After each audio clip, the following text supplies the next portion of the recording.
നമസ്തേ. ജനം എഡിറ്റേഴ്സ് ചോയ്സിലേക്ക് സ്വാഗതം. നരേന്ദ്രമോദി സർക്കാരിൻ്റെ പുതിയ ബജറ്റ് നാളെ ധനമന്ത്രി നിർമ്മല സീതാരാമൻ അവതരിപ്പിക്കുകയാണ്. കഴിഞ്ഞ ദിവസം അവതരിപ്പിച്ച സാമ്പത്തിക അവലോകന രേഖയിൽ പുതിയ ബജറ്റിനെക്കുറിച്ചുള്ള സൂചനകൾ അവർ നൽകിയിട്ടുണ്ട്. ജനജീവിതവുമായി നേരിട്ട് ബന്ധമുള്ള പാർപ്പിടം, കുടിവെള്ളം, ശുചിത്വം, അപകടരഹിതമായ പാചകവാതകം, വൈദ്യുതി എന്നിവയ്ക്ക് പ്രാധാന്യം നൽകുമെന്ന സൂചനയാണ് സാമ്പത്തിക അവലോകന രേഖയിൽ ഉള്ളത്. കൊറോണയെ തുടർന്ന് ഏതാണ്ട് 27% വരെ ചുരുങ്ങിയ സമ്പദ് വ്യവസ്ഥ 7.7%-ലാണ് എത്തി നിൽക്കുന്നത്. അടുത്ത സാമ്പത്തിക വർഷത്തോടെ ലോകത്ത് തന്നെ ഏറ്റവും വലിയ സാമ്പത്തിക വളർച്ച നേടുന്ന രാജ്യം ഭാരതമായിരിക്കുമെന്ന് IMF-ഉം ലോകബാങ്കും അടക്കമുള്ള അന്താരാഷ്ട്ര ഏജൻസികൾ പറയുന്നു. ഇന്ത്യൻ സമ്പദ്ഘടന തിരിച്ചുവരവിൻ്റെ പാതയിലാണോ? എന്തൊക്കെയാണ് ഈ ബജറ്റിൻ്റെ സാധ്യതകൾ? എന്തൊക്കെയാണ് വെല്ലുവിളികൾ? പ്രമുഖ സാമ്പത്തിക വിദഗ്ധരാണ് ഇന്ന് നമ്മളോടൊപ്പം വിലയിരുത്താൻ എത്തുന്നത്. മുൻ DGP-യും മുൻ ഇക്കണോമിക് സർവീസ് ഉദ്യോഗസ്ഥനുമായ ഡോക്ടർ TP സെൻകുമാർ, സാമ്പത്തിക വിദഗ്ധരായ doctor BA Prakash, N Niyathi, സാമൂഹിക വിദഗ്ധ പബ്ലിക് പോളിസിയിലെ എക്സ്പെർട്ടായിട്ടുള്ള ഡോക്ടർ വിനീത ഹരിഹരൻ ഡൽഹിയിൽ നിന്ന്, ചാർട്ടേഡ് അക്കൗണ്ടൻ്റായ രഞ്ജിത്ത് കാർത്തികേയൻ എന്നിവർ നമ്മളോടൊപ്പം പങ്കെടുക്കുന്നു. എല്ലാവർക്കും ജനം എഡിറ്റേഴ്സ് ചോയ്സിലേക്ക് സ്വാഗതം. ശ്രീ നിയതി, താങ്കളിലേക്കാണ് ആദ്യം ഞാൻ വരുന്നത്.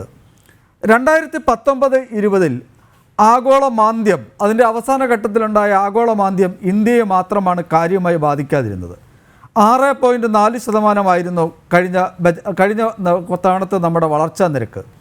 കഴിഞ്ഞ ബജറ്റിന് ശേഷമാണ് കോവിഡ് ശക്തമായി വന്നതും നമ്മുടെ സാമ്പത്തിക വ്യവസ്ഥ അതിഭയങ്കരമായ തകർച്ചയിലേക്ക് പോയതും. പക്ഷെ അതിനെ മറികടക്കാൻ കൊണ്ടുവന്ന പാക്കേജുകൾ ഏതാണ്ട് 28.9 ലക്ഷം കോടി രൂപയുടെ പാക്കേജുകളാണ് നമ്മൾ ഇവിടെ കൊണ്ടുവന്നത്. ഈ പാക്കേജുകൾ ഫലപ്രദമായോ? എങ്ങനെ താങ്കൾ വിലയിരുത്തുന്നു? 2019-20 അവസാന ക്വാർട്ടറോടുകൂടിയാണ് ലോക സമ്പദ്ഘടനയിലെ വലിയ തോതിലൊരു മാന്ദ്യം അനുഭവപ്പെട്ടു തുടങ്ങിയത്.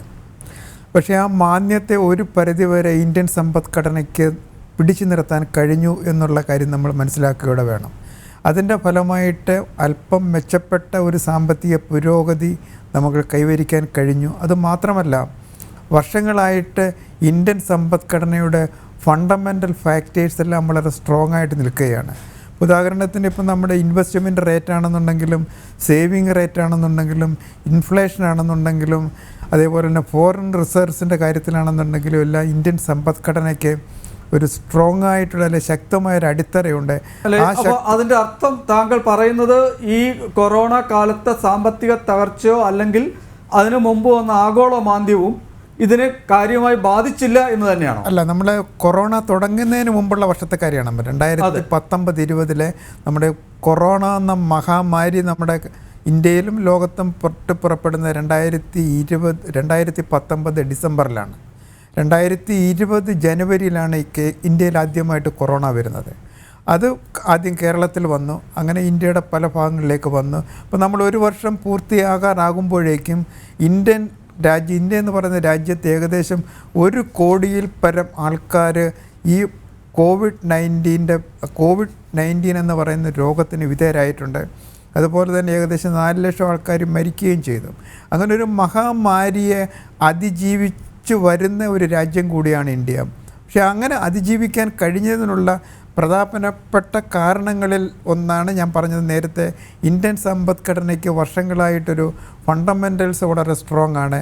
ആ സ്ട്രോങ് ആയിട്ടുള്ള ഫണ്ടമെൻ്റൽസിൻ്റെ ഉപരിതലത്തിൽ നിന്നുകൊണ്ട് വളർച്ചാ നിരക്ക് നമുക്ക് കൈവരിക്കാൻ സാധിച്ചു എങ്കിൽ തന്നെയും 2 പ്രധാനപ്പെട്ട കാര്യങ്ങളാണ് നമ്മൾ മനസ്സിലാക്കേണ്ടത്. 2020 തുടങ്ങിയതിന് ശേഷം ഇന്ത്യൻ സമ്പദ്ഘടനയിലെ മഹാമാരിയുടെ കടും പിടുത്തത്തിൽ നിന്നും മോചനം നേടുന്നതിന് വേണ്ടി നമുക്കൊരു ലോക്ക്ഡൗൺ പ്രഖ്യാപിക്കേണ്ടതായിട്ട് വന്നു. ഏകദേശം 60 ദിവസം നീണ്ടുന്ന ലോക്ക്ഡൗണിൻ്റെ ഫലമായിട്ട് നമ്മുടെ സമ്പദ്ഘടനയെ കാര്യമായിട്ടിത് പ്രതികൂലമായിട്ട് ബാധിച്ചു. ഉദാഹരണത്തിന് നമ്മുടെ റവന്യൂ വരുമാനത്തിൽ കുറവുണ്ടായി. അതുപോലെ തന്നെ ഇൻവെസ്റ്റ്മെൻറ്റിൽ നമ്മൾ കുറവുണ്ടായി, നമ്മുടെ കൺസംഷൻ പാറ്റേണിൽ വ്യത്യാസമുണ്ടായി, അതേപോലെ തന്നെ എംപ്ലോയ്മെൻറ്റ് നഷ്ടപ്പെട്ട ഒരുപാട് ആൾക്കാരുണ്ട്. അങ്ങനെ ഒരു ഭാഗത്ത് തൊഴിലില്ലായ്മ, മറുഭാഗത്ത് ഇൻവെസ്റ്റ്മെൻറ്റ് കുറവഞ്ഞു വരുന്നു. അതേപോലെ തന്നെ പബ്ലിക് എക്സ്പെൻഡിച്ചർ, ഗവൺമെൻറ്റിൻ്റെ പബ്ലിക് എക്സ്പെൻഡിച്ചർ കുറഞ്ഞു വരുന്നു. അതിന് കാരണം റവന്യൂ കളക്ഷനിലുണ്ടായുള്ള കുറവ്. അങ്ങനെ പല കാരണങ്ങൾ കൊണ്ട് ഇന്ത്യൻ സമ്പദ്ഘടനയെ പ്രതികൂലമായിട്ട് ബാധിച്ച COVID-19 പ്രതികൂല്യം അല്ലെങ്കിൽ അതിൽ നിന്ന് അതിജീവിക്കുന്നതിന് വേണ്ടിയാണ് ഗവൺമെൻറ് ഓഫ് ഇന്ത്യ 3 ഘട്ടങ്ങളിലായിട്ട് 3 പാക്കേജുകൾ പ്രഖ്യാപിച്ചു. ആദ്യം പ്രഖ്യാപിച്ചത് 1.7 ലക്ഷം കോടി രൂപയുടെ ഒരു പാക്കേജാണ്. അതിൽ പലതരത്തിലുള്ള പാക്കേജിൽ പലതരത്തിലുള്ള പരിപാടികളുണ്ടായിരുന്നു. പക്ഷേ അതിനകത്ത് അടുത്ത ഘട്ടത്തിലേക്ക് പോവാം. അതിനു മുമ്പ് എല്ലാവരും ഒരു റൗണ്ട് ഇതിൻ്റെ ഒരു വിലയിരുത്തൽ കഴിയുന്നുണ്ട്. ഡോക്ടർ BA പ്രകാശ്, അങ്ങ് എങ്ങനെയാണ് വിലയിരുത്തുന്നത്? അതായത് ഈ നമ്മളിപ്പോൾ കോവിഡ് മഹാമാരി 2ാം ലോക മഹായുദ്ധത്തിന് ശേഷം ലോകത്തെ ഏറ്റവും തകർത്ത എല്ലാ മേഖലയിലും തകർത്ത ഒരു മഹാമാരിയാണെന്നുള്ളതാണ് വസ്തുത. ലോകം മുഴുവൻ അംഗീകരിക്കുന്നൊരു വസ്തുത. ഇന്ത്യക്ക് സ്വാതന്ത്ര്യം കിട്ടിയ കാലത്തിന് ശേഷം ഏറ്റവും വലിയ തകർച്ച എല്ലാ മേഖലകളിലും ഉണ്ടാക്കിയത് കോവിഡാണ്. ഇപ്പോൾ കഴിഞ്ഞ ഒരു വർഷമായിട്ട് നമ്മൾ ഈ കോവിഡ് അനുഭവിച്ചു വരികയാണ്. അപ്പോൾ ഈ കോവിഡിൽ നിന്ന് ഈ സിറ്റുവേഷനിൽ കാര്യമായ ഒരു മാറ്റം ഇന്നും ഉണ്ടായിട്ടില്ല. വളരെ രൂക്ഷമായിട്ടുള്ളൊരു സ്ഥിതിയാണ് ഇന്ത്യയിൽ നിലനിൽക്കുന്നത്, കേരളത്തിൽ നിലനിൽക്കുന്നത്, യൂറോപ്പിലും മറ്റ് രാജ്യങ്ങളിലും നിലനിൽക്കുന്നത്. അപ്പോൾ ഈ കോവിഡിൽ ഈ സിറ്റുവേഷനിൽ വലിയൊരു മാറ്റം വന്നിട്ടില്ല. പക്ഷേ നമ്മളിപ്പോൾ ഈ എക്കണോമിക് സർവേയിലും അതോടൊപ്പം തന്നെ ഇപ്പോൾ അതിനകത്ത് പറയുന്ന ഒരു കാര്യം, V shaped economic recovery due to mega vaccination drive, robust recovery in service sector എന്നൊക്കെ പറഞ്ഞാണ് ഈ എക്കണോമിക് സർവേയിൽ പറയുന്നത്. അതിനകത്ത് അവർ പറയുന്ന ഒരു കാര്യം, IMF പറഞ്ഞിരിക്കുന്നു ഇന്ത്യൻ എക്കോണമി വലിയ തോതിൽ പെട്ടെന്നിങ്ങനെ റിക്കവർ ചെയ്യും, അതുകൊണ്ട് എന്നുള്ള ഒരു പ്രഡിക്ഷൻ്റെ ബേസിലാണ് പറഞ്ഞിരിക്കുന്നത്. ഇത് യാഥാർത്ഥ്യങ്ങൾക്ക് എത്രത്തോളം നിരക്കുന്നതാണെന്ന് എനിക്ക് സംശയമുണ്ട്. കാരണം ഏത് നിലയിൽ നോക്കിയാലും എല്ലാ മേഖലകളിലും വലിയൊരു തകർച്ച. പിന്നെ നമ്മുടെ ഇപ്പോൾ GDPയുടെ ഗ്രോത്ത് റേറ്റ് എന്നൊക്കെ പറയുന്നത് ഏതാണ്ട് 7.7%, അല്ലെങ്കിൽ ഗ്രോത്ത് റേറ്റ് ഏതാണ്ട് 7% ഇടിയൊന്നാണ് പറയുന്നത്. ഇതിനേക്കാളും വലിയൊരു ഇടിവാണ് സമ്പദ്ഘടനയിൽ ഉണ്ടായിട്ടുള്ളതെന്നാണ് എൻ്റെ ഒരു വിലയിരുത്തൽ. അതിനുള്ള കാരണം ഈ GDP എസ്റ്റിമേറ്റുകളൊക്കെ തന്നെ ഈ ഓർഗനൈസ് സെക്ടറിലുള്ള ഡേറ്റയെ ബേസ് ചെയ്ത് വരുന്നതാണ്. നമ്മുടെ എക്കോണമിയിൽ ഏതാണ്ട് 85% അൺഓർഗനൈസ് സെക്ടറാണ്, ഇൻഫോർമൽ സെക്ടറാണ്. ആ ഇൻഫോർമൽ സെക്ടറിൽ വന്നിരിക്കുന്ന തകർച്ച, അതിൻ്റെ മാഗ്നിറ്റ്യൂഡൊന്നും നമ്മൾ ഇതിനകത്ത് വന്നിട്ടില്ല. അപ്പോൾ ഇതൊക്കെ കാണിക്കുമ്പോൾ നമ്മൾ വളരെ രൂക്ഷമായിട്ടുള്ള ഒരു സാമ്പത്തിക തകർച്ചയിൽ നിൽക്കുന്നു, അത് തുടരുന്നു. അതിൽ എത്രത്തോളം ഒരു വ്യത്യാസം വരും എന്നുള്ളത് ഒരുപാട് ഘടകങ്ങളെ ആശ്രയിച്ചിരിക്കും. നമ്മൾ പെട്ടെന്നിങ്ങനെ ഉടനെ വലിയ നാളെ ഒരു റിക്കവറി ഉണ്ടാകുന്നു എന്നൊക്കെ പറയുന്നത് വസ്തുതകൾക്ക് നിരക്കുന്നതായിട്ട് എനിക്ക് തോന്നുന്നില്ല. ഓക്കെ, ഡോക്ടർ സെൻകുമാർ, അങ്ങെന്ത് പറയുന്നു, എങ്ങനെ വിലയിരുത്തുന്നു?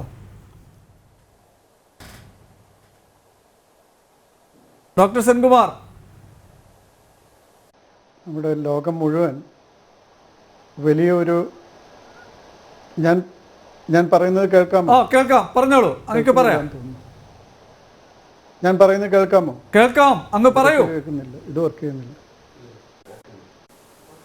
ഹലോ, അങ്ങ് പറഞ്ഞോളൂ, കേൾക്കാം. ലോകം മുഴുവൻ COVID-19 സംബന്ധിച്ചുള്ള വളരെ രൂക്ഷമായ സ്ഥിതിയിലാണ്. അത് യാഥാർത്ഥ്യമാണ്.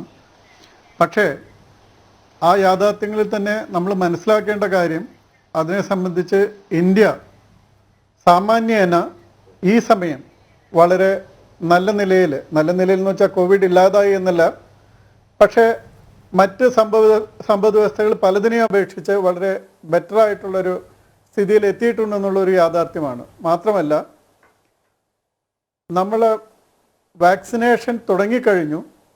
ഏകദേശം ഒരു 6-7 മാസം കൊണ്ട് വളരെ വലിയൊരു ജനസംഖ്യയെ വാക്സിനേഷനിൽ കൊണ്ടുവരാൻ സാധിക്കുമെന്നാണ് പ്രതീക്ഷിക്കുന്നത്. അതായത്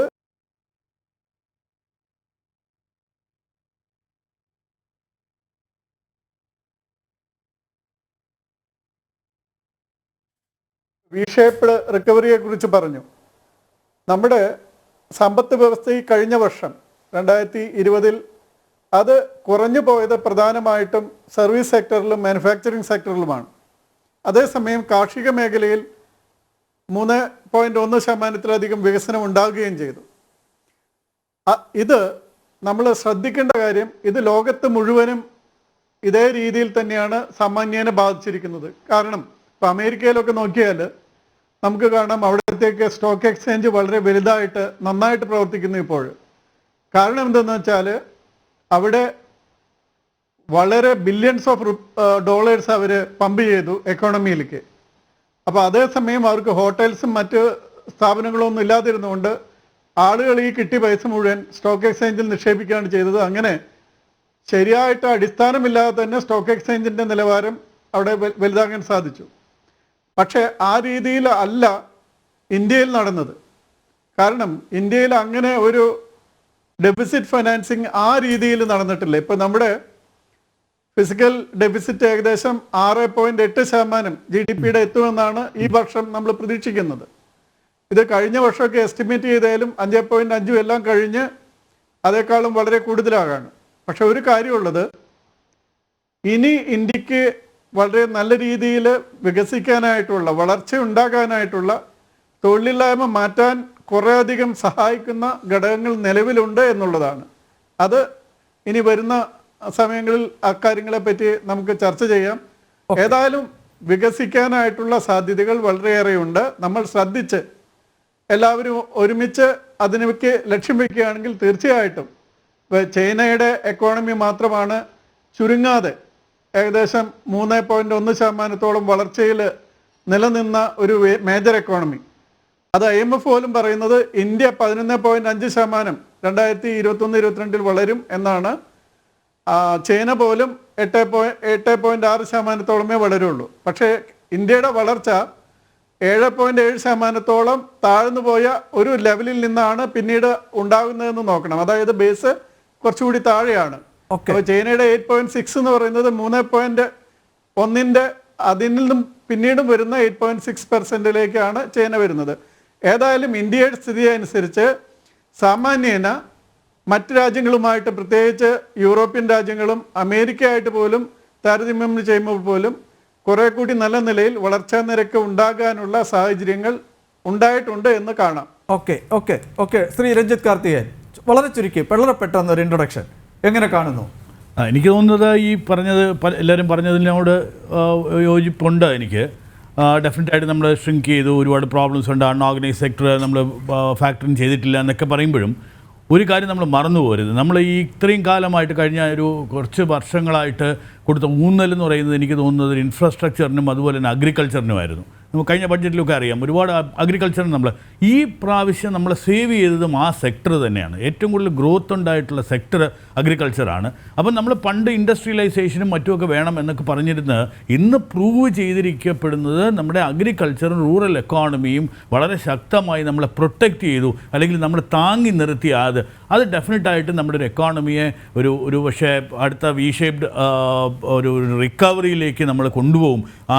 ആ പറയുന്ന അഗ്രികൾച്ചർ ഫോക്കസ് ആയിട്ടുള്ള, ഇൻഫ്രാസ്ട്രക്ചർ ഫോക്കസ്ഡ് ആയിട്ടുള്ള ഒരു രീതി നമ്മളെ നിലനിർത്തി. അതുപോലെ തന്നെയാണ് ലോക്ക്ഡൗൺ. നമ്മൾ വളരെ സ്ട്രിഞ്ചൻ്റ് ആയിട്ടുള്ള ലോക്ക്ഡൗൺ ചെയ്തപ്പോഴത്തേക്ക് നമുക്ക് ഈ പറയുന്ന പോലെ നേരത്തെ ഇവിടെ പറയുകയുണ്ടായി, ഏതാണ്ട് 1 കോടി പേര് ആളുകളാണ് ഇതിനെ കോവിഡ് ബാധിച്ചത്. ഇന്ത്യ പോലൊരു രാജ്യത്ത് ഡെഫിനറ്റായിട്ടും ഈ പറയുന്ന ഒരു ലെവൽസിലുള്ള കണ്ടെയ്ൻ ചെയ്യാൻ പറ്റിയിട്ടത്, ആ ഗ്രേറ്റ് ലോക്ക്ഡൗൺ ഒക്കെ കഴിഞ്ഞിട്ട് നമുക്ക് കണ്ടെയ്ൻ ചെയ്യാൻ പറ്റിയത് വളരെ ഒരു ശക്തമായ ഒരു എക്കണോമിക് ആക്ടിവിറ്റിയാണ്. കാരണം അന്ന് പ്രധാനമന്ത്രി പറയുണ്ടായി, ജാൻ ഹേ തോ ജഹാൻ ഹേ എന്ന് പറയുണ്ടായി. അപ്പം ലൈഫ്സ് സേവ് ചെയ്യുന്നതാണ് ഏറ്റവും മുഖ്യം എന്ന് പറഞ്ഞാൽ അതും എനിക്ക് തോന്നുന്നു ഒരുപക്ഷെ തിരിഞ്ഞു നോക്കുമ്പോൾ നമ്മുടെ എക്കോണമിയെ വളരെ ശക്തമായിട്ട് അതിനകത്ത് ബാധിച്ചു. ഞാൻ ഒരിക്കലും പറയുന്നില്ല എംപ്ലോയ്മെൻറ്റ്, നമ്മുടെ മിഡിൽ ക്ലാസ്സിലെ എംപ്ലോയ്മെൻറ്റ്, MSME സെക്ടറിൽ ഉണ്ടായിട്ടുള്ള ഡിസ്ട്രക്ഷൻസ് ഇതൊന്നും ഞാൻ മറന്നിട്ടല്ല പറയുന്നത്. പക്ഷെ എന്നാൽ പോലും നമ്മൾ തിരിഞ്ഞു നോക്കുമ്പം ഏറെക്കുറെ നമുക്ക് ഈ പറയുന്ന ഒരു ഗ്രീൻ ഷൂട്ട്സ് കാണുന്നതിൻ്റെ റീസൺസ് എന്ന് പറയുന്നത് ഒരു പക്ഷേ ഈ ലോക്ക്ഡൗണും നമ്മൾ സ്ട്രിഞ്ചൻ്റായിട്ട് മെഷേഴ്സ് എടുത്തതും അതുപോലെ തന്നെ അതിന് മുമ്പുണ്ടാക്കിയിട്ടുള്ള പോളിസിയിലുള്ള ഒരു ഊന്നലുമാണ് ഇൻഫ്രാസ്ട്രക്ചറിലും അഗ്രികൾച്ചറിലും. അതുകൊണ്ട് ഞാൻ വളരെ വളരെ ഓപ്റ്റിമിസ്റ്റിക്കാണ്. ഈ പറയുന്ന IMF-നെ പോലെയും ഈ എക്കണോമിക് സർവേ പോലെയൊക്കെ ഞാൻ വളരെ ഓപ്റ്റിമിസ്റ്റിക്കാണ് Indian growth സ്റ്റോറിയിൽ. Doctor Vineetha Hariharan ഈ നയരൂപീകരണത്തോട് വളരെയധികം അടുത്ത് നിൽക്കുന്ന ഒരാളാണ്. എങ്ങനെ കാണുന്നു, എന്താണ് നമ്മുടെ ഈ ഇക്കോണമി നമ്മൾ നമ്മുടെ സൂചനകൾ എന്താണ്? നമ്മൾ സർവൈവ് ചെയ്യുന്ന ഒരു രീതിയിലേക്ക് തന്നെയാണോ നീങ്ങുന്നത്?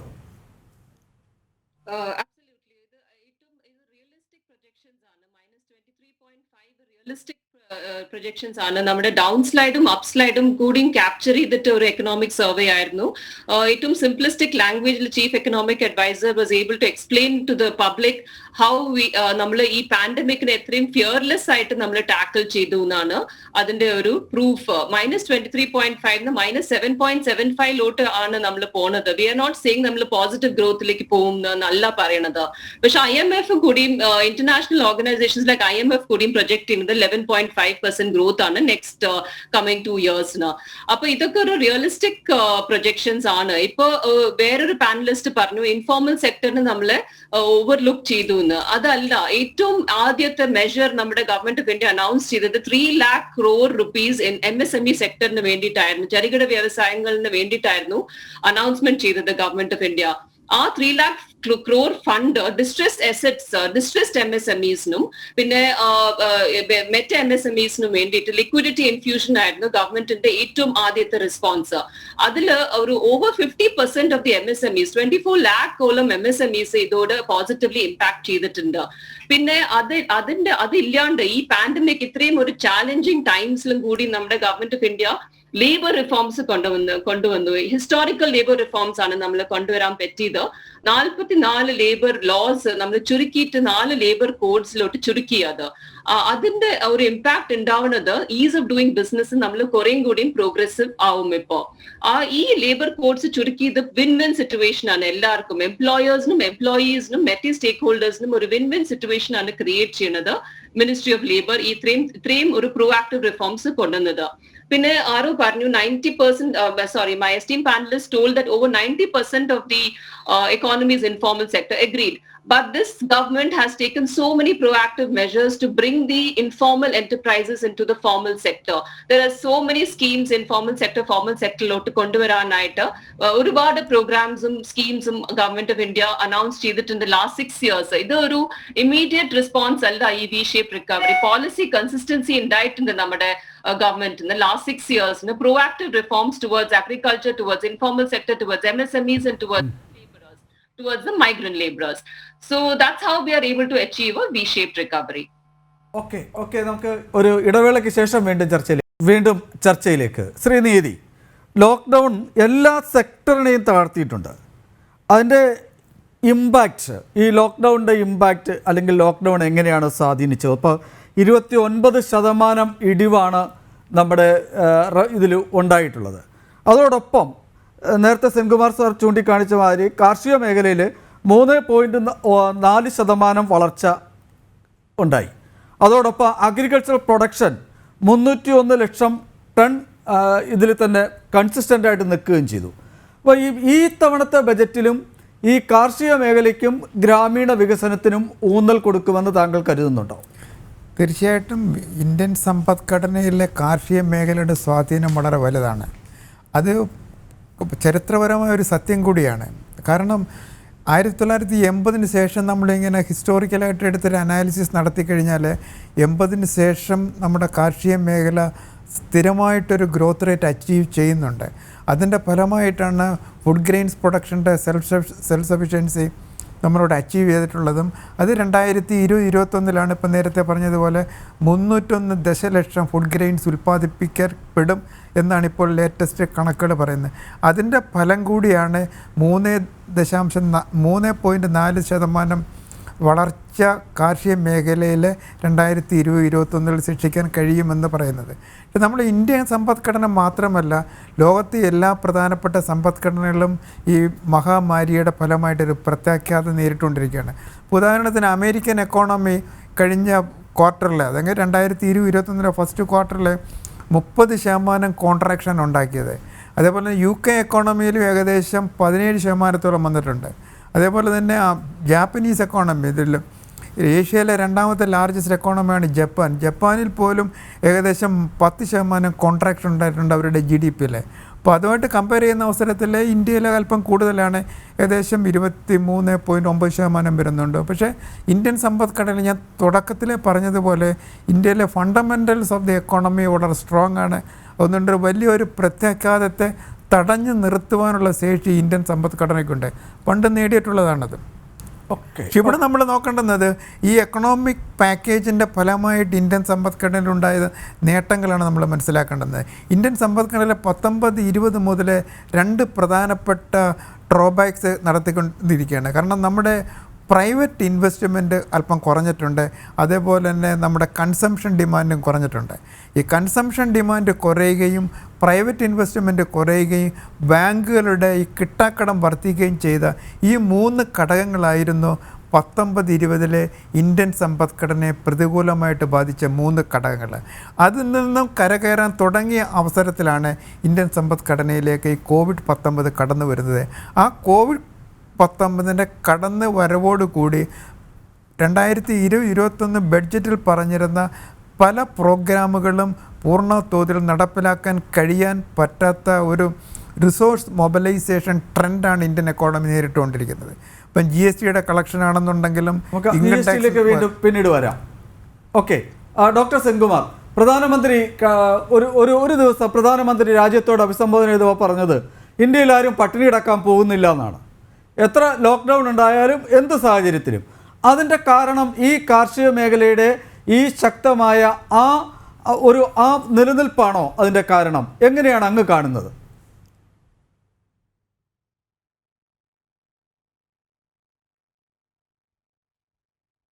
കാർഷിക മേഖല ഒരു കാരണമാണ്. പക്ഷേ അതേക്കാൾ കൂടുതലായിട്ട് കേന്ദ്ര സർക്കാരും അത് അനുസരിച്ച് വിവിധ സംസ്ഥാന സർക്കാരുകളും സ്വീകരിച്ച നടപടികളാണ്. ഇപ്പോൾ എത്രയോ മാസങ്ങളിലേക്ക് ജനങ്ങളാരും പട്ടിണി കിടക്കാതിരിക്കത്തക്ക വിധത്തിലുള്ള ധാന്യങ്ങളും അതുപോലെ പയർവർഗ്ഗങ്ങളും എല്ലാം ഫ്രീ ആയിട്ട് തന്നെ കേന്ദ്ര ഗവൺമെൻറ് കൊടുക്കുകയുണ്ടായി. അതിൻ്റെ കൂടെ സംസ്ഥാന ഗവൺമെൻറ്റുകൾ, മിക്കവാറും എല്ലാ സംസ്ഥാന ഗവൺമെൻറ്റുകളും അതിനെ അനുസരിച്ച് തന്നെ അവരുടെ നടപടികൾ എടുക്കുകയുണ്ടായി. ഒരുപക്ഷെ ഇത്ര രൂക്ഷമായ കൊറോണ വ്യാപനവും അതുപോലെ ദശലക്ഷക്കണക്കിന് പേർക്ക്, പ്രത്യേകിച്ച് ഇതര സംസ്ഥാന തൊഴിലാളികൾക്ക് തൊഴിൽ നഷ്ടവും ഒക്കെ ഉണ്ടായിട്ടും ജനങ്ങളിൽ അത്ര അധികം പട്ടിണി ഉണ്ടാകാതെ, ഇപ്പോൾ നമ്മൾ ഈ വർഷം പോലും കാര്യമായ പട്ടിണി മരണം ഒന്നും എവിടെയും റിപ്പോർട്ട് ചെയ്ത് കേട്ടിട്ടില്ല. അതിനൊരു പ്രധാന കാരണം കേന്ദ്ര ഗവൺമെൻറ് ഈ 20 ലക്ഷം കോടി രൂപയുടെ ഒഴിച്ച് ബാക്കിയുള്ള അതിലടക്കമുണ്ട്. പക്ഷേ പ്രധാനമായിട്ട് ആദ്യമൊക്കെ നടപ്പാക്കിയ പരിപാടികളാണ്. അതുപോലെ ഭക്ഷണം ഉറപ്പ് നൽകിയ പരിപാടികളാണ്. അതുപോലെ ലോക്ക്ഡൗൺ പിൻവലിച്ച് അത് ക്രമാനുഗതമായിട്ട് പിൻവലിച്ചു കൊണ്ടുവന്ന് നമ്മുടെ എക്കോണമിയെ സാമാന്യം തുറന്നു വിടാനായിട്ടുള്ള ഒരു സാധ്യതയുണ്ടായി. ഇപ്പോൾ ഇന്ത്യയിലുണ്ടാകുന്ന കൊറോണയുടെ ഏകദേശം പകുതിയോളം കേരളത്തിൽ മാത്രമായിട്ട് ചുരുങ്ങി എന്നുള്ളത് വളരെ ഒരു അത്ഭുതകരമായിട്ടുള്ള കാര്യമാണ്. കാരണം 1-ാം നമ്പറിലായിരുന്ന കേരളം ഇപ്പോൾ താഴെ നിന്ന് 1-ാമത്തെ നമ്പറിൽ എത്തി എന്നുള്ളതാണ് അതിൽ അത്ഭുതമായിട്ടുള്ളത്. അപ്പോൾ കേരളം ഒഴിച്ച് മിക്കവാറും, ഒരുപക്ഷെ അല്പം മഹാരാഷ്ട്ര ഒഴിച്ച് മറ്റ് സംസ്ഥാനങ്ങളെല്ലാം കൊറോണയെ സ്വാഭാവികമായിട്ട് ഇപ്പോൾ വാക്സിനൊക്കെ വരുന്നതിന് മുമ്പ് തന്നെ സാമാന്യം നല്ല രീതിയിൽ കുറഞ്ഞിരിക്കുന്നു എന്നുള്ളത് വളരെ ആശ്വാസകരമായ വസ്തുതയാണ്. അതിനിടയ്ക്ക് ജനങ്ങളുടെ പട്ടിണി മാറ്റിയത് തീർച്ചയായിട്ടും കേന്ദ്ര ഗവൺമെൻറ് നൽകിയ ഭക്ഷണവും, അത് ഫ്രീ ആയിട്ട് നൽകിയ ഭക്ഷണ സാമഗ്രികളും അതോടൊപ്പം നൽകിയ മറ്റ് കുറേ അധികം സാമ്പത്തിക സഹായങ്ങളുണ്ട്. ഇപ്പോൾ സ്ത്രീകൾക്കായിട്ട് നൽകിയത്, കർഷകർക്കായിട്ട് നൽകിയത്, അതുപോലെയുള്ള വിവിധ വിഭാഗങ്ങൾക്ക് കൊടുത്ത കുറേയധികം സാധനങ്ങൾ. ഇപ്പോൾ ഈ നമ്മളെ എക്കോണമിക് സർവേയുടെ അവസാനത്തെ ചാപ്റ്ററിൽ, ആദ്യത്തെ വോളിയത്തിൻ്റെ അവസാനത്തെ ചാപ്റ്ററിൽ കാണാം ബേസിക് നീഡ്സിൽ. ആ ബേസിക് നീഡ്സ് മിക്കവാറും നമ്മുടെ ഗവൺമെൻറ് 2019 തന്നെ ഏകദേശം എത്തിയിരുന്നു. അതുകൊണ്ട് തന്നെ ഈ സമയത്ത് പോലും ഗ്യാസിൻ്റെ കാര്യത്തിൽ, ഇലക്ട്രിസിറ്റിയുടെ കാര്യത്തിൽ, അതുപോലെ വെള്ളം ലഭിക്കുന്ന കാര്യത്തിൽ, ഇങ്ങനെയുള്ള ഇപ്പോൾ ശൗചാലയങ്ങളുടെ കാര്യത്തിൽ, ഇങ്ങനെയുള്ള കാര്യങ്ങളിലെല്ലാം അടിസ്ഥാനപരമായിട്ടുള്ള കുറേ അധികം നേട്ടങ്ങൾ ഉണ്ടാക്കി വയ്ക്കാനും അത് തുടർച്ചയായിട്ട് പോകുവാനും സാധിക്കുകയുണ്ടായി. കാരണം 2 പ്രധാന കാര്യങ്ങളിലായിരുന്നു നമ്മൾ ഏറ്റവും അധികം ശ്രദ്ധ കേന്ദ്രീകരിച്ചിരുന്നത്. ഒന്ന്, അടിസ്ഥാന സൗകര്യ വികസനം. അത് റോഡുകളുടെ ആയാലും റെയിൽവേയുടെ ആയാലും അതുപോലെ എയർപോർട്ടുകളുടെ കാര്യത്തിലായാലും പോർട്ടുകളുടെ കാര്യത്തിലായാലും അങ്ങനെയുള്ള എല്ലാ ഇൻഫ്രാസ്ട്രക്ചറിലും വികസനം ഉണ്ടായി. ഒരുപക്ഷെ ഇലക്ട്രിസിറ്റിയിൽ ഇപ്പോൾ സോളാർ എനർജിയൊക്കെ അത്ര അധികമാണ് വർദ്ധിച്ചത്. ഇനിയും വർദ്ധിക്കേണ്ട ആവശ്യമുണ്ട്. അപ്പോൾ ആ മേഖലകൾ മാറുന്നു. പിന്നെ മറ്റൊരു കാര്യം ഉണ്ടായത്, ഇപ്പോൾ ഏറ്റവും പ്രധാനപ്പെട്ട കാര്യം എന്ന് പറയുന്നത് ഇന്ത്യ ഇനിയും വികസിക്കണമെങ്കിൽ ഇന്നോവേഷൻ. അപ്പോൾ ഗ്ലോബൽ ഇന്നോവേഷൻ ഇൻഡെക്സിൽ ഇന്ത്യക്ക് അല്പം മുന്നോട്ട് ആദ്യത്തെ 50 രാഷ്ട്രങ്ങളിൽ ഇപ്പോൾ 48ാമത്തെ സ്ഥാനത്തെത്തി. അത് ഇനി ഇമ്മീഡിയറ്റ് ആയിട്ട് ഒരു 10 വർഷം കൊണ്ടെങ്കിലും ഒരു 10 രാഷ്ട്രങ്ങളുടെ ഉള്ളിലെങ്കിലും എത്തിപ്പെടുന്ന വിധത്തിൽ ഇന്ത്യ പ്രയത്നിച്ചാലേ ഈ ഇന്ത്യയുടെ ഈ പറയുന്ന വളർച്ചയും അതുപോലുള്ള ദാരിദ്ര്യം തീർത്തുമില്ലാതാക്കലും അതോടൊപ്പം നമ്മുടെ അസന്തുലിതാവസ്ഥ, സാമ്പത്തിക സ്ഥിതിയിലുള്ള അസന്തുലിതാവസ്ഥ ഇല്ലാതാക്കാനും കഴിയുള്ളൂ. അപ്പോൾ ആ ലക്ഷ്യങ്ങളിൽ അതെല്ലാം വരുന്നുണ്ട്. കാരണം റിസർച്ച് ആൻഡ് ഡെവലപ്മെന്റ്, അതിലേക്ക് വിശദമായിട്ട് വരാം. ഗവേഷണവും അതിനോടനുബന്ധിച്ചുള്ള നേട്ടങ്ങളും ഉണ്ടാകുക, അതുപോലെ ഇന്നോവേഷൻ, പുതിയ കണ്ടുപിടുത്തങ്ങളുടെ കാര്യത്തിൽ നമുക്ക് കാർഷിക മേഖലയുടെ ഇതിൽ ഒതുങ്ങി നിൽക്കാം. അതുകൊണ്ടാണ് ഇപ്പൊ നമ്മള് പട്ടിണിയില്ലാതെ കാർഷിക മേഖലയുടെ കാര്യത്തിൽ എനിക്ക് തോന്നുന്നത് ഇപ്പൊ നടക്കുന്ന കർഷക സമരം തന്നെ നമുക്ക് നോക്കിയാൽ കാണാം. ഇപ്പൊ കാർഷിക മേഖലയാണ് ഏറ്റവും ശക്തമായിട്ട് നിന്നത്. അതിനെ ഒന്ന് തളർത്തുക എന്നുള്ള ഉദ്ദേശം കൂടി ഇപ്പോൾ നടക്കുന്ന കർഷക സമരങ്ങൾക്ക് ഇല്ലേ എന്നുകൂടി നമ്മൾ മനസ്സിലാക്കണം. കാരണം കാർഷിക മേഖല പരിഷ്കരിക്കണമെന്ന് വർഷങ്ങളായിട്ട് പറയുന്നു. MS സ്വാമിനാഥൻ കമ്മീഷനും അതുപോലെ നിരവധി കമ്മീഷൻസും നിരവധി നിർദ്ദേശങ്ങളെല്ലാം ഉണ്ടായിട്ട് അത് നടപ്പാക്കാൻ തുടങ്ങിയപ്പോൾ അതിനെ ഏതാനും ചിലരുടെ സ്വാർത്ഥ താല്പര്യങ്ങൾക്ക് വേണ്ടി എതിർക്കുക എന്നുള്ളൊരു വസ്തുത നമ്മൾ കാണാതിരുന്നുകൂടാ. ഓക്കെ ഡോക്ടർ BA പ്രകാശ്, നമുക്ക് ഈ കാർഷിക മേഖലയിലും ഗ്രാമീണ മേഖലയിലും കഴിഞ്ഞ ബജറ്റുകളിൽ കൊടുത്ത ഊന്നൽ ഇക്കുറിയും അത് തുടരും എന്നങ്ങ് കരുതുന്നുണ്ടോ? അതായത് രണ്ട് കാര്യങ്ങളുണ്ട്. ഒന്ന്, ഈ നമ്മളിപ്പോൾ ഗവൺമെൻറ് ഒരു പ്രഖ്യാപനം നടത്തി കഴിഞ്ഞാൽ അതെല്ലാം ഉടനെ നടക്കും എന്ന് പറയുന്ന യാഥാർത്ഥ്യങ്ങൾക്ക് നിരക്കുന്നതല്ല. ഈ കേരളത്തിൻ്റെ ഈ സർക്കാർ വകുപ്പുകൾ നടത്തിയിരിക്കുന്ന പദ്ധതികൾ ഞാൻ പരിശോധിച്ചിട്ടുണ്ട്. ലോക്കൽ ഗവൺമെൻറ്റ്സ് നടത്തുന്ന പദ്ധതിയുണ്ട്. അതായത് ഒരു ബഡ്ജറ്റിൽ പറയുന്ന കാര്യങ്ങളും നടക്കുന്നതും തമ്മിൽ വലിയ വ്യത്യാസമുണ്ട്. അതിൻ്റെ കൂടുതൽ ഡീറ്റെയിൽസ് വേണമെങ്കിൽ CAG പബ്ലിഷ് ചെയ്തിരിക്കുന്ന റിപ്പോർട്ടുണ്ട്. അതിനകത്ത് കാണാം 1 കോടിയിലധികമുള്ള പ്രോജക്റ്റുകൾ എത്രത്തോളം നടത്തുന്നില്ല എന്ന്. കഴിഞ്ഞ ആഴ്ച നമ്മൾ പിന്നീട് ആലപ്പുഴ ബൈപ്പാസ് ഉദ്ഘാടനം ചെയ്തല്ലോ. ആ പ്രോജക്റ്റ് അനൗൺസ് ചെയ്തതിന് ശേഷം എത്ര വർഷം എടുത്തു എന്നറിയോ? 50 വർഷമാണ് എടുത്തിരിക്കുന്നത് നടപ്പിലാക്കാൻ. അപ്പോൾ ഈ അനൗൺസ്മെൻറ്റും ഈ ആക്ച്വലായിട്ട് നടക്കുന്നത് തമ്മിൽ വലിയൊരു വ്യത്യാസമുണ്ട്. അത് നമ്മൾ കാണണം. പിന്നെ രണ്ടാമതൊരു കാര്യം, നമ്മുടെ ഈ ചർച്ചയിൽ വളരെ സെൻട്രലായിട്ടുള്ളൊരു ഇഷ്യൂ എന്ന് പറഞ്ഞാൽ ഇന്ത്യൻ എക്കോണമി വലിയ ക്രൈസിസിലായിരുന്നു. അടുത്ത വർഷം ഒരു V ഷേപ്പ് റിക്കവറിയിലേക്ക് പോകുമോ ഇല്ലയോ എന്നുള്ളതാണ്. അപ്പോൾ നമ്മുടെ ഇപ്പോൾ ബഡ്ജറ്റ് ഇല്ല അത്തരത്തിലുള്ള പിന്നീട് പോളിസി പ്രപ്പോസൽസോ അല്ലെങ്കിൽ സ്റ്റിമുലസ് പാക്കേജോ പ്രഖ്യാപിക്കുമോ ആ നിലയിലേക്ക് പോകുമോ എന്നുള്ളതാണ്. അപ്പോൾ ഈ നിലവിലുള്ള വസ്തുത വെളിച്ചത്തിൽ ഞാൻ കാണുന്നത് ആ തരത്തിലുള്ള ഒരു പെട്ടെന്നുള്ള ഒരു V ഷേപ്പിനുള്ള റിക്കവറി കാണുന്നില്ല എന്നുള്ളതാണ്. അതിന് വ്യക്തമായിട്ടുള്ള ഒരു ഗ്രൗണ്ടുണ്ട് എനിക്ക്. അതുകൂടെ ഞാൻ പറയാം. ഒന്ന്, ഇവിടെ IMF വേൾഡ് ബാങ്കിൻ്റെ കാര്യം പറഞ്ഞു. IMF വേൾഡ് ബാങ്ക് 6 മാസത്തിലൊരിക്കലും ഒരു വേൾഡ് എക്കണോമിക് ഔട്ട്ലുക്ക് പബ്ലിഷ് ചെയ്യാറുണ്ട്. ഇത് ഇപ്പോഴും വന്നിട്ടുണ്ട്. ഈ ഓരോ 6 മാസം പബ്ലിഷ് ചെയ്യുന്ന റിപ്പോർട്ട് നോക്കൂ, നേരത്തെ ഉള്ള ഇതുമായിട്ട് തമ്മിലൊരു ബന്ധം ഉണ്ടാവില്ല. അവർ ചില പിന്നെ പ്രിഡിക്ഷൻ മോഡൽസ് വെച്ചിട്ട് ഓരോ പ്രിഡിക്ഷൻ ഇങ്ങനെ നടത്തുകയാണ്. അങ്ങനെ വരും, അങ്ങനെ ഇന്ന കാര്യങ്ങളെല്ലാം ഇന്ന അസംഷൻ എടുത്താൽ ഇങ്ങനെ വരും, അങ്ങനെ വരും എന്നുള്ള ചില പ്രിഡിക്ഷനേ ഉള്ളൂ. അതൊരു വലിയൊരു വേദവാക്യമായിട്ട് നമ്മൾ എടുക്കേണ്ട കാര്യമില്ല. ഒന്ന്. രണ്ടാമത്, ഇന്ത്യൻ എക്കോണമിയുടെ സ്ഥിതി എന്താണ്? ഇപ്പോൾ ഈ എക്കണോമിക് സർവേയിൽ പറഞ്ഞിരിക്കുന്ന ഈ ഗ്രോത്തിനെ പറ്റി പറഞ്ഞിരിക്കുന്നതെല്ലാം തന്നെ NSO ഒരു പബ്ലിഷ് ചെയ്ത ഒരു ഇതുണ്ട്, first advance estimate of national income. അത് എൻ്റെ കയ്യിരിപ്പുണ്ട്. അതിൽ പറയുന്ന കാര്യങ്ങൾ എന്താണ്? അതിൽ പറയുന്ന കാര്യങ്ങൾ നമ്മൾ നോക്കൂ, എക്കോണമി എങ്ങോട്ടാണ് പോകുന്നു എന്നുള്ള അതിനെപ്പറ്റിയുള്ള കാര്യങ്ങൾ പറയുക. 2020-21 അതായത് നമ്മുടെ എക്കോണമി GVA കോൺസ്റ്റൻറ്റ് പ്രൈസസിൽ -7.2% കുറഞ്ഞു എന്നുള്ളതാണ്. അതായത് മൈനിങ് ആൻഡ് ക്വാറിയിങ് 12%, മാനുഫാക്ചറിങ് അതായത് വ്യവസായം 9%, കൺസ്ട്രക്ഷൻ 12%. നമ്മുടെ എക്കോണമിയിലെ എൻജിൻ ഓഫ് ഗ്രോത്ത് എന്ന് പറഞ്ഞ കൺസ്ട്രക്ഷനാണ്. ഒരുവിധപ്പെട്ട എല്ലാ ഇൻഡസ്ട്രീസും റിലേറ്റ് ചെയ്തിരിക്കുന്ന കൺസ്ട്രക്ഷനുമായിട്ട് ബന്ധപ്പെട്ടാണ്. ആ കൺസ്ട്രക്ഷൻ്റെ ഗ്രോത്ത് റേറ്റ് ഇവർ എസ്റ്റിമേറ്റ് ചെയ്തിരിക്കുന്ന -12.6%.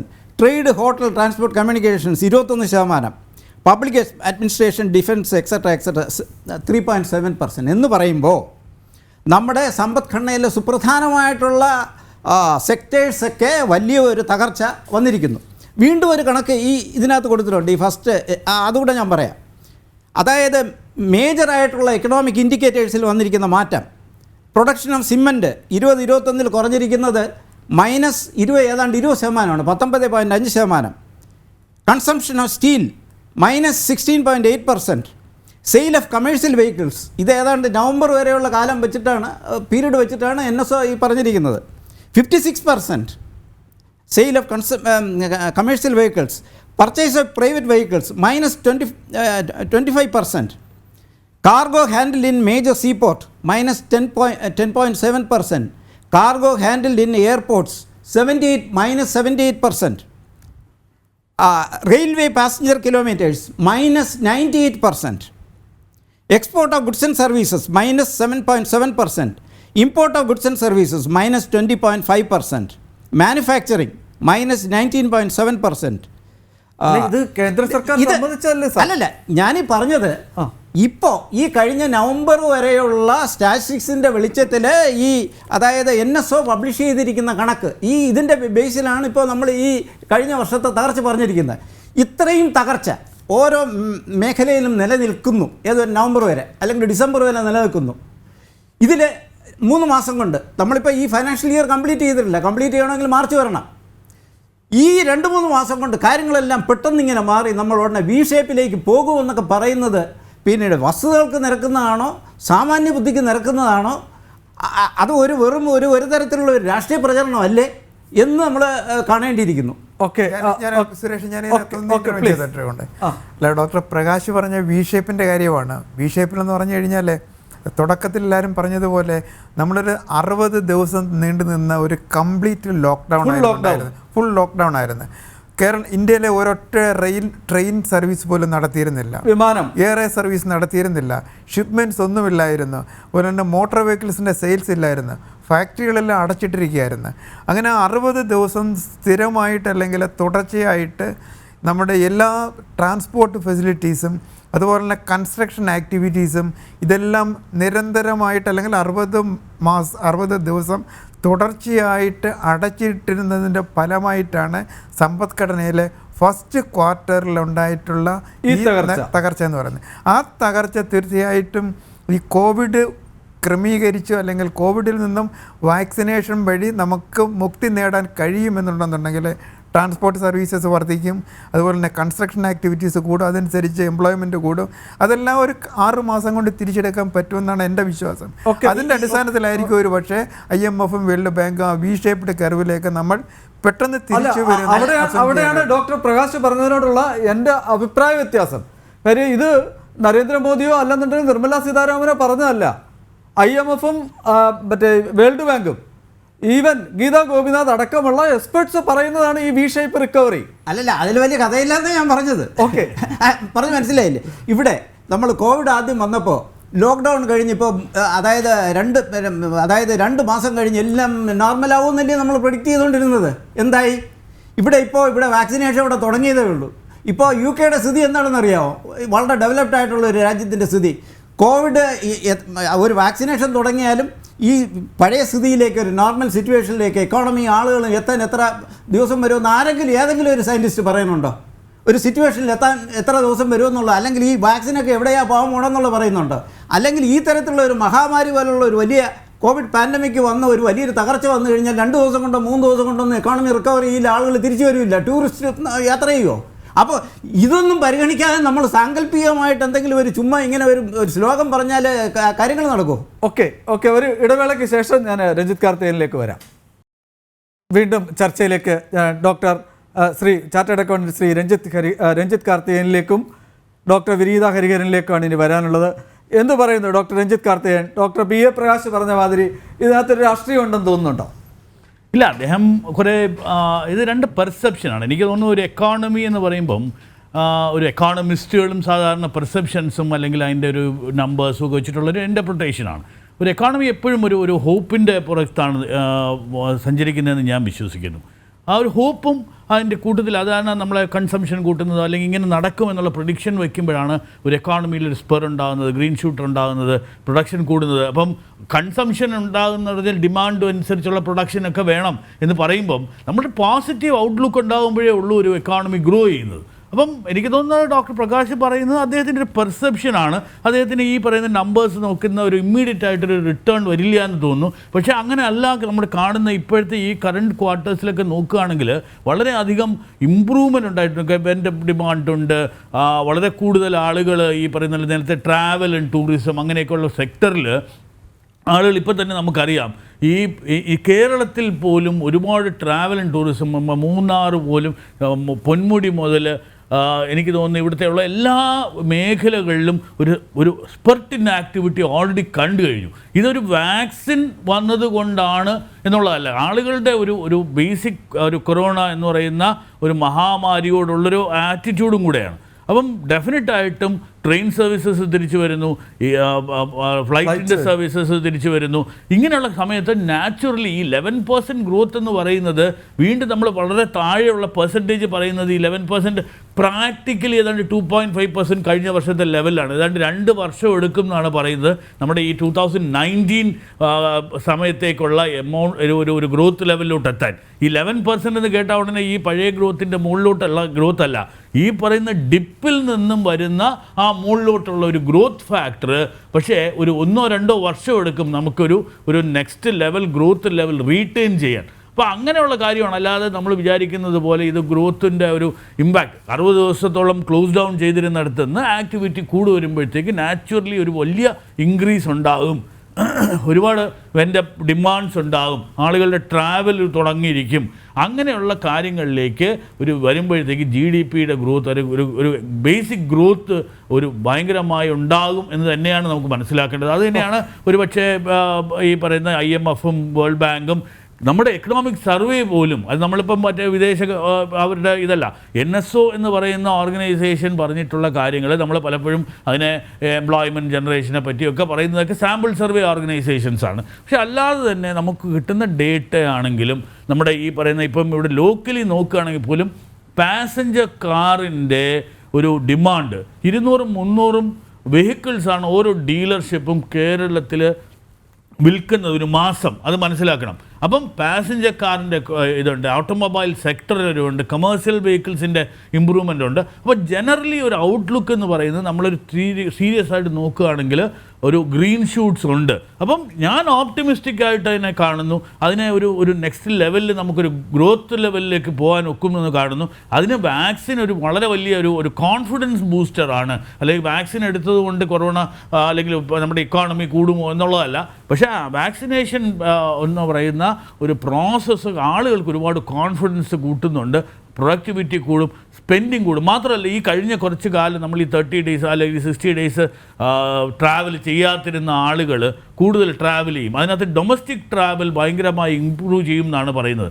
ഒരു ചെറിയ എക്സാമ്പിൾ പറയുകയാണെങ്കിൽ ഒരു ആവറേജ് ഫോറിൻ ട്രാവലർ സ്പെൻഡ് ചെയ്യുന്നത് ഒരു 55,000 രൂപയാണെങ്കിൽ ഒരു ഇന്ത്യൻ ട്രാവലർ വെളിയിലോട്ടൊക്കെ പോകുന്നതിന് ട്രാവൽ ചെയ്യുമ്പോൾ സ്പെൻഡ് ചെയ്യുന്നത് 75,000 രൂപയാണ്. അപ്പോൾ അങ്ങനെ നോക്കുകയാണെങ്കിൽ ഇത് മുഴുവൻ ഒരു ഡൊമസ്റ്റിക് ട്രാവലിലേക്ക് വരികയും അങ്ങനെയുള്ള ഒരു ബൂം ഒരു ട്രാവൽ ഇൻഡസ്ട്രിയിലേക്ക് വരും കാലഘട്ടത്തിൽ ഒരു 6 മാസം കൊണ്ട് നമുക്ക് ഒരു വാക്സിനേഷനും മറ്റുമൊക്കെ നടത്തുകയാണ്, പൂർവ്വസ്ഥിതിയിലേക്ക് എത്തുകയാണെങ്കിൽ ഇന്ത്യൻ എക്കോണമിക്ക് ഈ V-ഷേപ്പ് റിക്കവറിയാണ്. നമ്മൾ ഈ ഗ്രോത്ത് എന്നല്ല പറയുന്നത്, V-ഷേപ്പ് റിക്കവറി എന്നാണ് ഇതിനെ പറയുന്നത്. ആ റിക്കവറി കഴിഞ്ഞിട്ടാണ് മുകളിലോട്ട് പോകുന്നത്. അത് ഡെഫിനറ്റായിട്ടും നമ്മുടെ ഫണ്ടമെൻ്റൽ സ്ട്രോങ് ആണെന്ന് നീഡ് സാർ നേരത്തെ ഇവിടെ പറയുകയുണ്ടായി. നമ്മുടെ ഫണ്ടമെൻ്റൽ സ്ട്രോങ് ആണ്, നമ്മുടെ ഡെമോഗ്രാഫി വളരെ വളരെ പൊട്ടൻ്റാണ്, വളരെ യങ് പോപ്പുലേഷനുള്ള ഒരു കൺട്രിയാണ്. കൺസംഷൻ ഒരുപാട് ഇതുണ്ട്.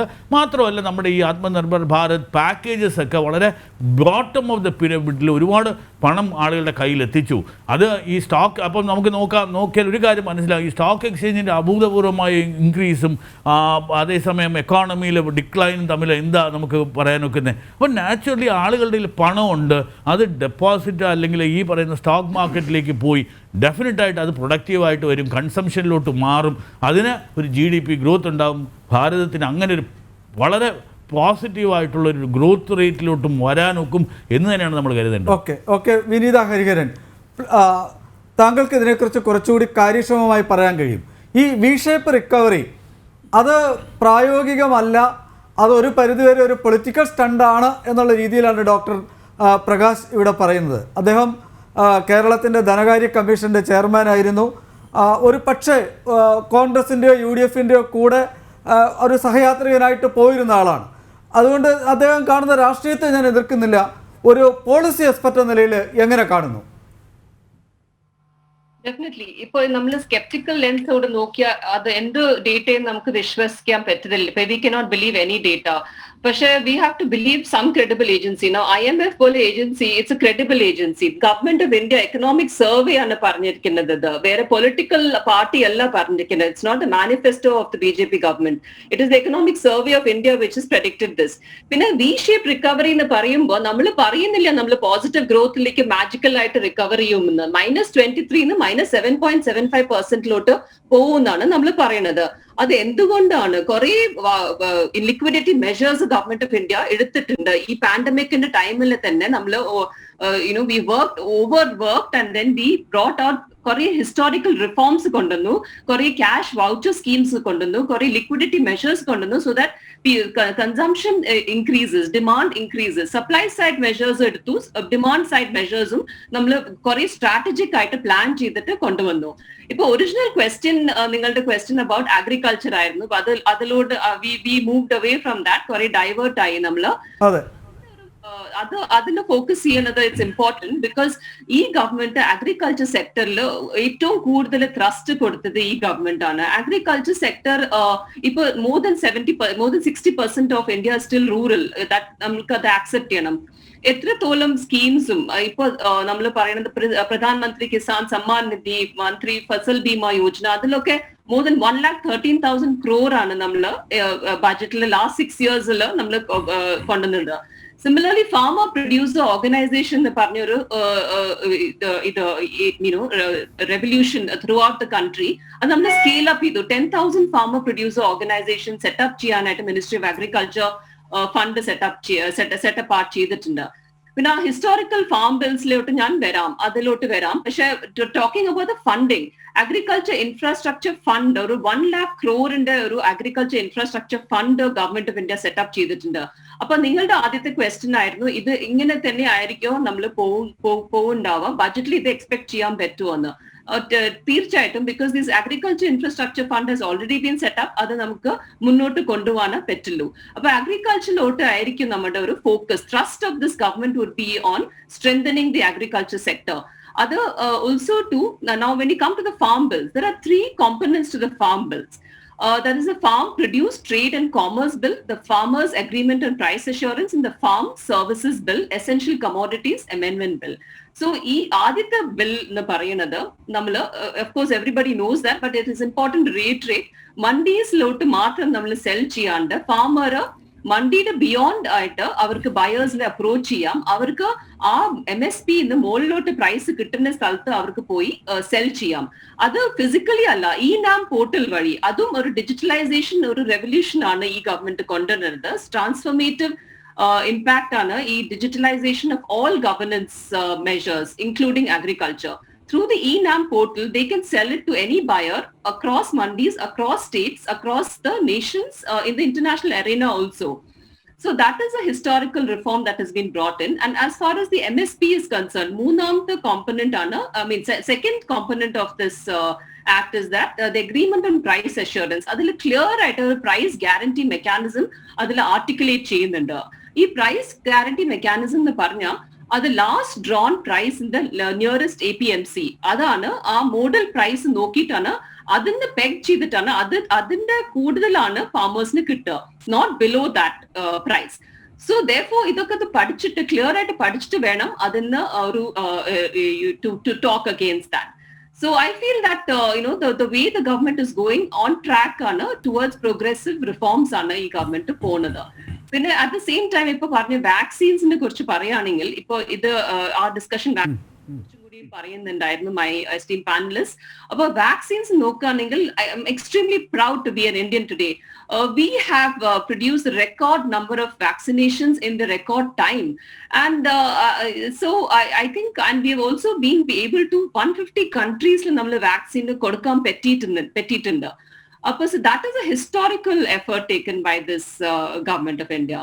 So I think we are proud to be Indian today. So അതില് വലത്തോളിനെ കോട്ട് ചെയ്തിട്ട് പ്രസിഡന്റ് ഓഫ് ഇന്ത്യയുടെ സ്പീച്ചിലുണ്ട് ഭാരതം എന്ന പേര് കേട്ടാൽ അഭിമാനപൂരിതമാകുന്ന അന്തരംഗം. സോ ആ ഒരു സ്പിരിറ്റിലാണ് നമ്മുടെ ഗവൺമെന്റ് പ്രോഗ്രസ് ചെയ്യുന്നത്. ഓക്കെ ഒരു ഇടവേളയ്ക്ക് ശേഷം വീണ്ടും ചർച്ചയിലേക്ക് വരാം.